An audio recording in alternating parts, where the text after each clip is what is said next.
पंडित अर्जुन प्रसाद त्रिपाठी स्मारक inter college भिरोड़तारा Gonda द्वारा चलाए जा रहे ऑनलाइन क्लासेस के क्रम में आज हम शुरू करते हैं NCERT द्वारा प्रेस्क्राइब्ड बुक के एक्सरसाइज 12.1 के फर्स्ट क्वेश्चन से।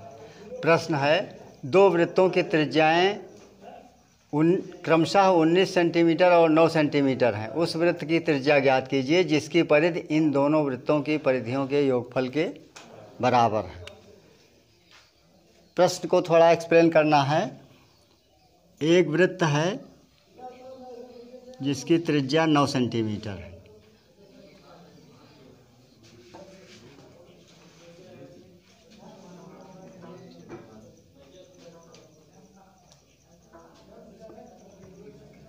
और दूसरा वृत्त है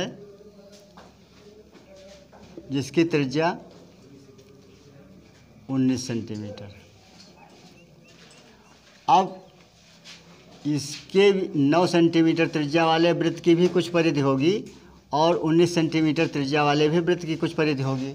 तो उस वृत्त की त्रिज्या ज्ञात करना है जिसकी परिधि इन दोनों वृत्तों की परिधियों के योगफल के बराबर हो।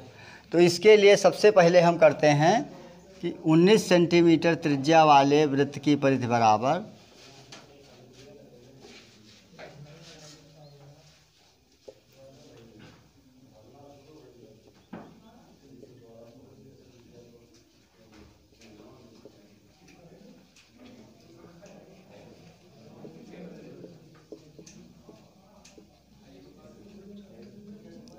पिछले वीडियो में हमने वृत्त की परिधि के सूत्र के बारे में चर्चा की थी।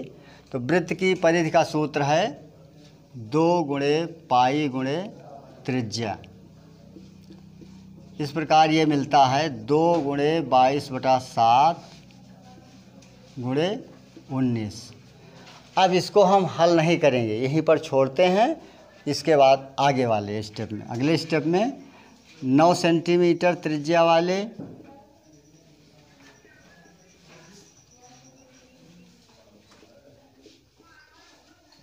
वृत्त की परिधि बराबर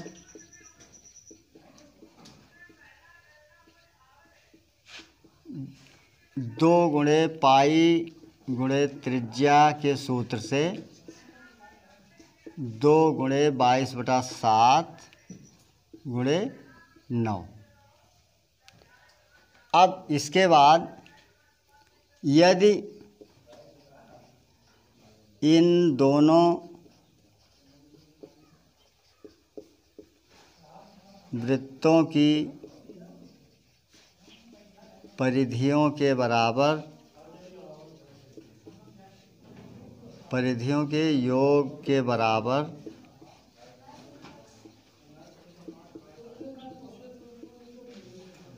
परिधि वाले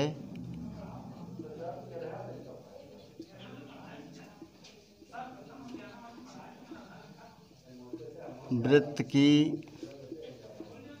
त्रिज्या r हो तो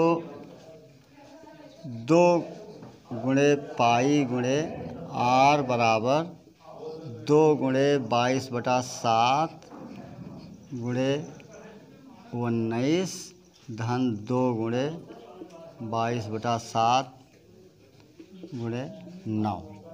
यहाँ पर 2 गुणे 22/7 कॉमन कर लिया तो 19 धन 9 आ गया। और फिर 2 बाएं पक्ष से और 2 दाएं पक्ष से काट दिया। इसी प्रकार पाई भी 22/7 से कट गया और यहाँ पर r का मान आ गया 19 धन 9 28 सेंटीमीटर। बहुत सीधा सा सवाल था, छोटा। इसके बाद दूसरा प्रश्न 2 पर आते हैं। दो वृत्तों की त्रिज्याएं 8 सेंटीमीटर, दो वृत्तों की त्रिज्याएं क्रमशः 8 सेंटीमीटर और 6 सेंटीमीटर है जिसका क्षेत्रफल इन दोनों वृत्तों के क्षेत्रफल के बराबर है। जब कभी गणित का क्लास देखने बैठिए तो आप लोग किताब और कलम कागज़ लेकर के बैठेंगे तो आपको ज़्यादा आसानी होगी और समय भी ज़्यादा नहीं लगेगा। प्रश्न लिखने में समय लगता है वो तो ठीक है। कॉपी पर आपको प्रश्न उतारने की ज़रूरत नहीं, किताब से प्रश्न देखिए और अपने हल करते चले जाइए। हम लिख देते हैं यहाँ पर 2 वृत्तों की त्रिज्याएं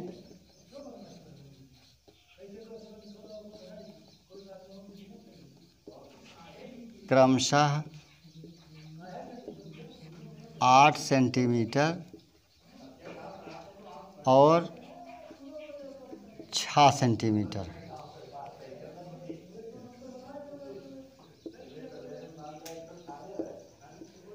उस वृत्त की त्रिज्या ज्ञात कीजिए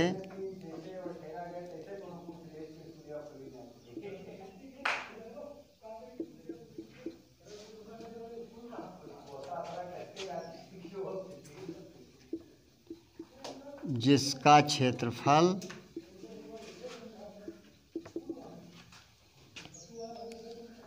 इन दोनों वृत्तों के क्षेत्रफल के योग के बराबर।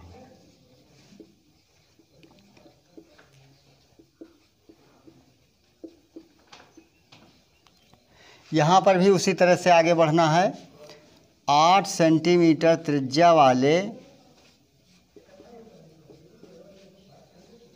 वृत्त का क्षेत्रफल बराबर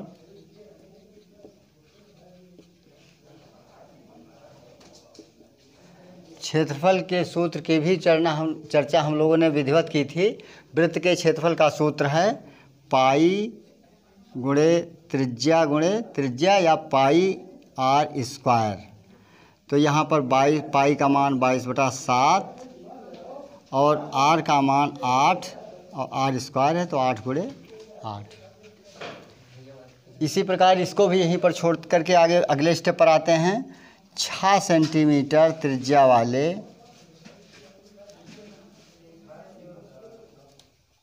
वृत्त का क्षेत्रफल बराबर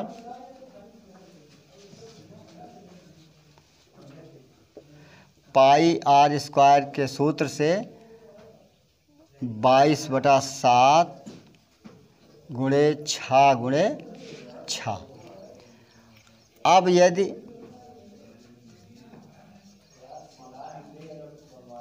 इन दोनों वृत्तों के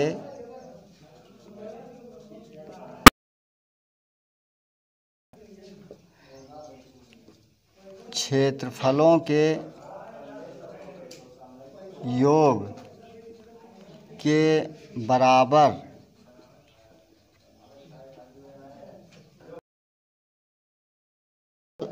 वाले वृत्त की त्रिज्या कैपिटल आर इसको मान लेते हैं ताकि उससे कुछ डिफरेंट रहे। आर हो तो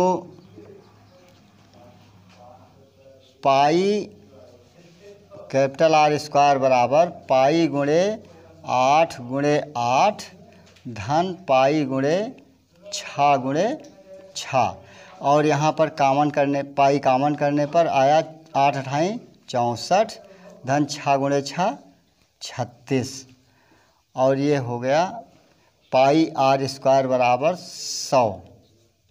पाई आर स्क्वायर बराबर पाई गुणे 100 64 धन 36 बराबर 100।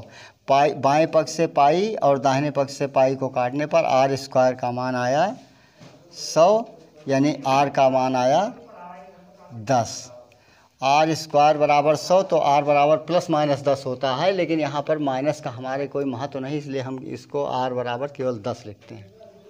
इन दो छोटे प्रश्नों के माध्यम से, ये प्रश्न वास्तव में कक्षा 10 के स्तर के नहीं हैं, लेकिन इन दो छोटे प्रश्नों के माध्यम से लेखक आपको कुछ बताना चाहता है, और जो इस तरह का लेखक कुछ आपको बताना चाहते हैं उसको विशिष्ट उद्देश्य कहा जाता है। प्रश्नों के लिए विशिष्ट उद्देश्य होता है। वह विशिष्ट उद्देश्य क्या है, हमको उस पर भी ध्यान देना है, उसको भी समझना है। वो क्या है कि जैसे इसमें था एक वृत्त की त्रिज्या 19 सेंटीमीटर और एक की 9 सेंटीमीटर थी, उसकी परिधि आई कुछ, और उसकी परिधि का जब योग किया गया तो इसकी जो इस नए बनने वाले वृत्त की जो त्रिज्या आई वो इन दोनों वृत्तों की त्रिज्याओं के योगफल के बराबर थी। 9 सेंटीमीटर यहाँ पर और 19 यहाँ पर, इन दोनों को जोड़ करके यह आई 28 सेंटीमीटर। लेकिन जब हम क्षेत्रफल में वही काम किए कि एक वृत्त की त्रिज्या 8 सेंटीमीटर थी और दूसरे वृत्त की त्रिज्या 6 सेंटीमीटर थी, इन दोनों वृत्तों के क्षेत्रफलों के बराबर एक हम जब दूसरा वृत्त बनाए जिसका क्षेत्रफल इन दोनों वृत्तों के क्षेत्रफल के योगफल के बराबर हुआ, तो उसकी त्रिज्या यहाँ पर 10 सेंटीमीटर मिली, ना कि 8 धन 6 14 नहीं मिली। समझ रहे हैं ना? यही इसमें हमको समझना है।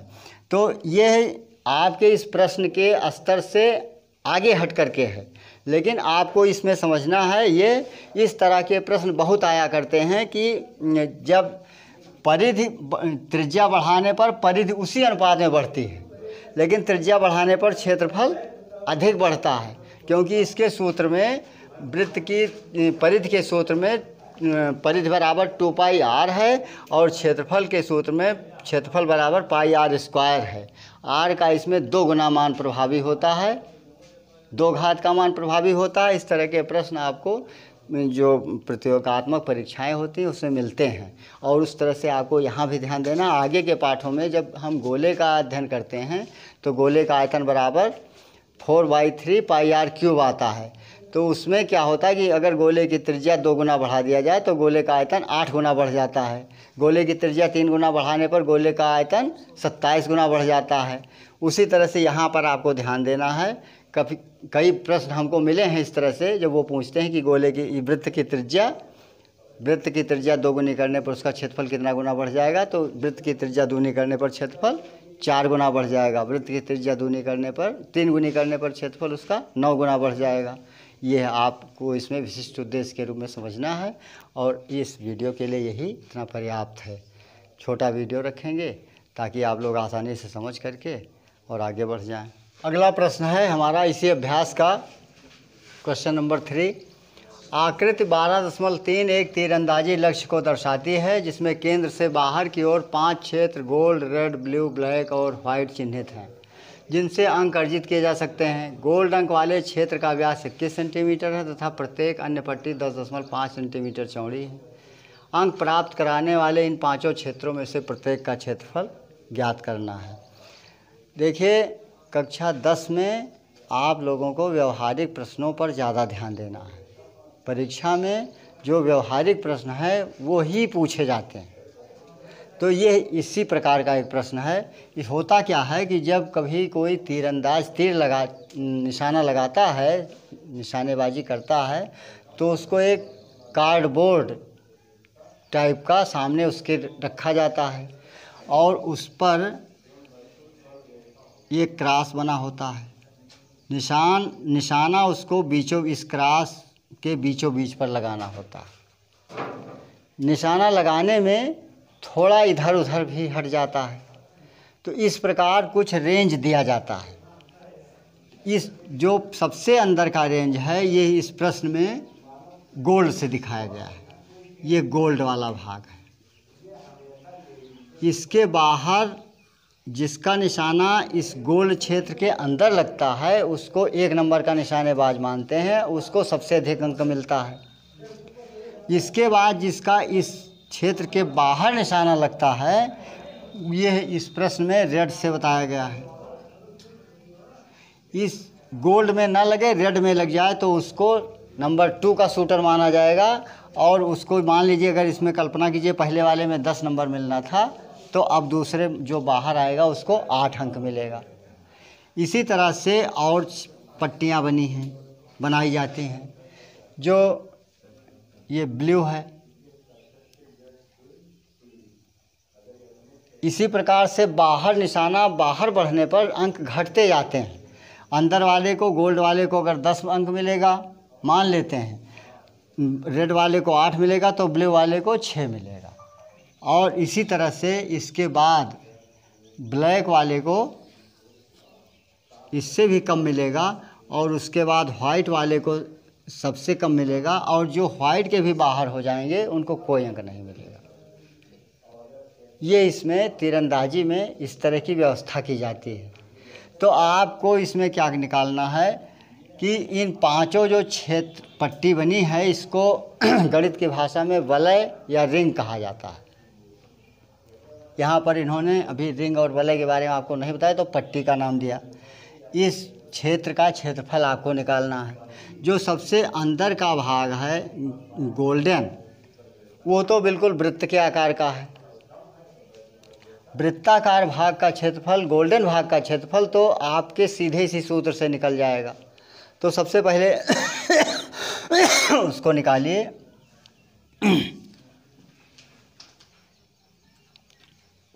सुनहरे क्षेत्र का क्षेत्रफल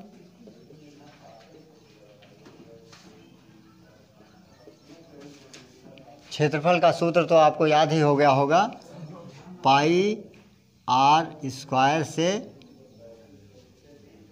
22/7 गुणे गोल्डन भाग का व्यास 21 सेंटीमीटर है तो इसकी त्रिज्या 21/2 या 10.5 होगी। जो आप चाहें लिख लें, 10.5 लिखें या 21/2 लिख सकते हैं।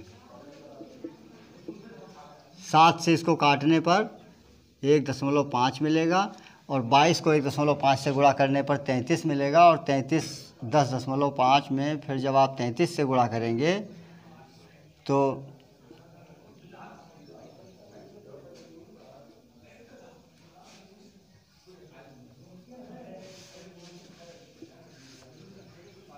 एक अंक के बाद दशमलव लगाया तो 346.5।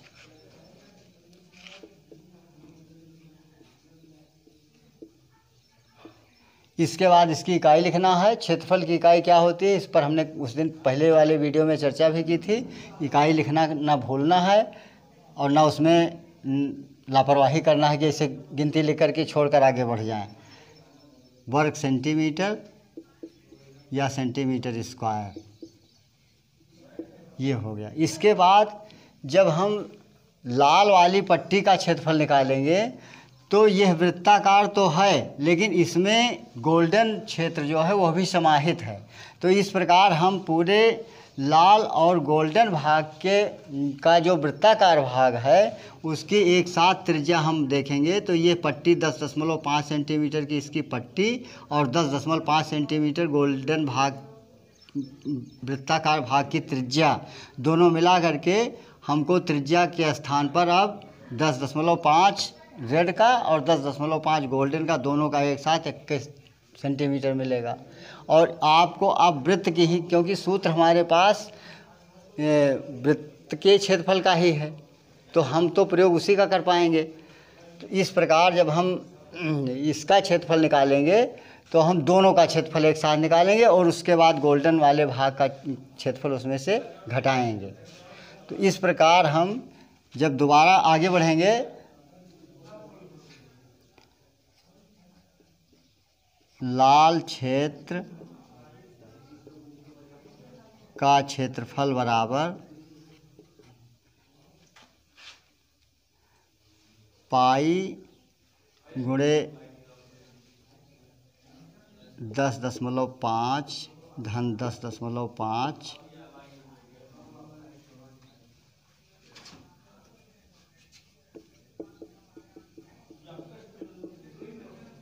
ऋण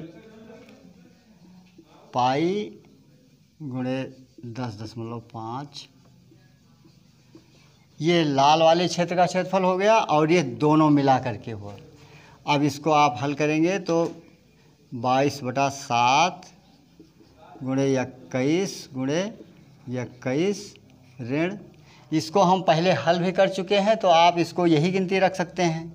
अंक गुणा करने पर आएगा वही 346.5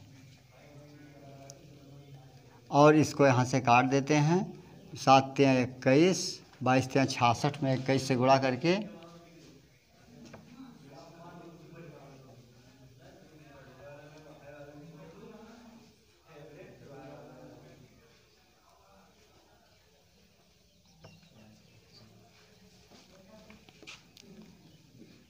$1386 ऋण 346.5।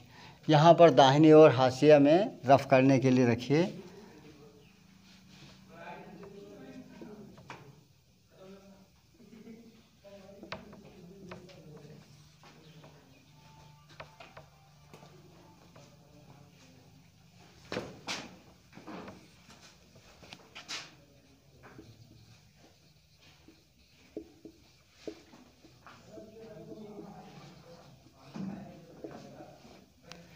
ये हमारे लाल क्षेत्र का व्यास हुआ और इसी प्रकार आप नीले क्षेत्र का व्यास और उसके बाद काले क्षेत्र का व्यास और फिर सफ़ेद क्षेत्र का व्यास निकाल सकते हैं, जो आपके लिए होमवर्क होगा। इसको आप लोग अपने से करेंगे।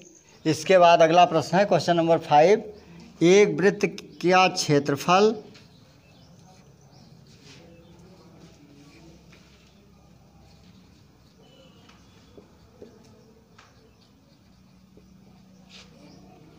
और उसकी परिधि का संख्यात्मक मान बराबर है।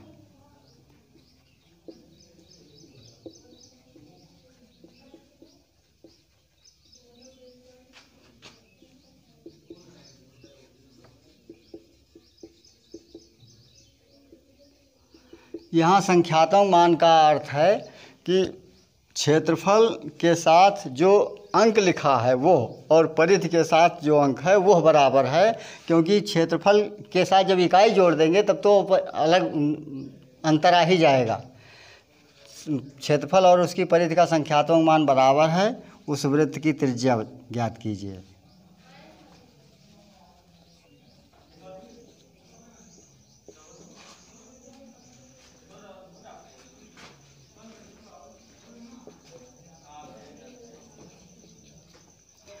हल है इसका, माना वृत्त की त्रिज्या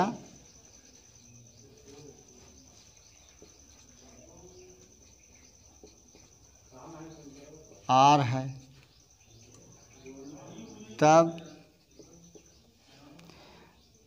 क्षेत्रफल बराबर परिधि, यह प्रश्न में बताया गया है। तो क्षेत्रफल का सूत्र है पाई गुणे r गुणे r और परिधि का सूत्र है 2 गुणे पाई गुणे r। अब पाई बाएं पक्ष से, पाई दाएं पक्ष से कट गया और 1 r बाएं पक्ष से 1 r दाएं पक्ष से कट गया, तो यहाँ पर r बराबर 2 मिला। r का मान यहाँ पर 2 मिला। कहने का मतलब कि उस वृत्त की त्रिज्या 2 होगी जिसका क्षेत्रफल और परिधि दोनों बराबर हो। अब यहाँ पर आपको इसका उत्तर लिखते समय आपको इकाई लिखना है। यहाँ मीटर और सेंटीमीटर की बात नहीं है, ये 2 इकाई उत्तर में आएगा। ये इकाई बताने के लिए ही हमने इस प्रश्न को चुना कि आप लोग इसको भी ध्यान लीजिए। यहाँ भी नहीं सेंटीमीटर और लिख देंगे, वैसे इस अभ्यास में तो बहुविकल्पीय में है, बहुविकल्पीय में तो उसमें उत्तर दिया ही जाता है। लेकिन जब कभी आपको इस तरह का प्रश्न लगाने को मिले तो आप उस पर भी ध्यान दें कि उसका उत्तर मीटर या सेंटीमीटर में लिखने के बजाय इकाई में लिखें। और आज के इस वीडियो में हमारी ये पहली अभ्यास 12.1 खत्म पूरी होती है और इसके बाद हम अगले अभ्यास को अगले वीडियो में रखेंगे।